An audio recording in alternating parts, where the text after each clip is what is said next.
రాజమహేంద్రవరం రగులుతోంది. అధికార పార్టీలో విభేదాలు తారాస్థాయికి చేరుతున్నాయి. నగర రూరల్ ఎమ్మెల్యేల మధ్య వైరుధ్యం చాలా కాలంగా కొనసాగుతుంది. ఇప్పుడు అది మరోసారి బహిర్గతమైంది. రాజమహేంద్రవరం గవర్నమెంట్ ఆసుపత్రిలో ఉన్న జనరిక్ మందుల దుకాణం కేటాయింపు విషయంలో అటు గోరెంట్ల బుచ్చయ్య చౌదరి, ఇటు ఆదిరెడ్డి కుటుంబం పట్టుదలకు పోతున్నట్టు కనిపిస్తుంది. తమ మాట గెలవాలంటే తమ వాళ్ళకే అవకాశం రావాలంటూ ఇద్దరు పట్టుబట్టి సాగుతున్నారు. ఇది రాజమండ్రి ప్రభుత్వ హాస్పిటల్లో ఒక షాపు కేటాయింపు వ్యవహారం పెను దుమారం దిశగా సాగుతున్నట్టుగా కనిపిస్తుంది.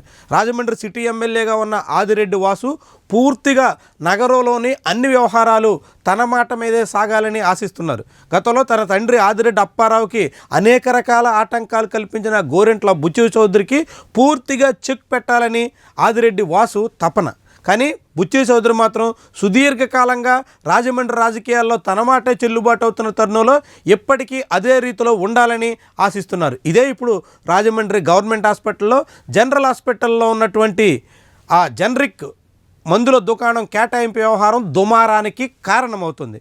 అక్కడ బుచ్చయ్య చౌదరి వర్గంగా ఉన్నటువంటి తనూజ అనే మహిళా నాయకురాలు చాలా కాలంగా జనరిక్ షాప్ని కొనసాగిస్తున్నారు. ఇప్పుడు ఆమెను పక్కన పెట్టి ఆదిరెడ్డి వాసు వర్గానికి చెందినటువంటి నాయకురాలకి ఆ షాపును కేటాయిస్తూ నిర్ణయం తీసుకున్నారు. ఆసుపత్రి అభివృద్ధి కమిటీలో కూడా మెంబర్గా ఉన్నటువంటి ఆదిరెడ్డి వాసు నాయకత్వంలోనే ఈ నిర్ణయం కూడా జరిగిపోయింది. దీంతో ఇప్పుడు ఆ షాపు వ్యవహారం పెద్ద రచ్చకు దారితీస్తుంది. రాజమండ్రి టీడీపీలో వర్గపోరు తారాస్థాయికి చేరినట్టుగా కనిపిస్తుంది. త్వరలోనే రాజమండ్రిలో మున్సిపల్ కార్పొరేషన్ ఎన్నికలు జరగబోతున్నాయి. మొదటి నుంచి రాజమండ్రి మున్సిపల్ కార్పొరేషన్ తెలుగుదేశం పార్టీకి గట్టి పట్టున్న స్థానం.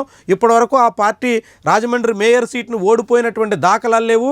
అలాంటి మేయర్ సీటు మళ్ళీ కైవసం చేసుకోవడానికి తగ్గట్టుగా రూరల్ సిటీ ఎమ్మెల్యేలు కలిసిమెలిసి సాగాల్సిన సమయంలో ఒకరిపై ఒకరు పైచేయి కోసం చేస్తున్నటువంటి ప్రయత్నాలు పార్టీకి చేటు తెస్తాయేమోననేటువంటి అభిప్రాయం వినిపిస్తోంది. ముఖ్యంగా ఆదిరెడ్డి వాసు దూకుడుతో గోరంట్ల కొత్తలాడుతున్నట్టుగా అంచనా వేస్తున్నారు.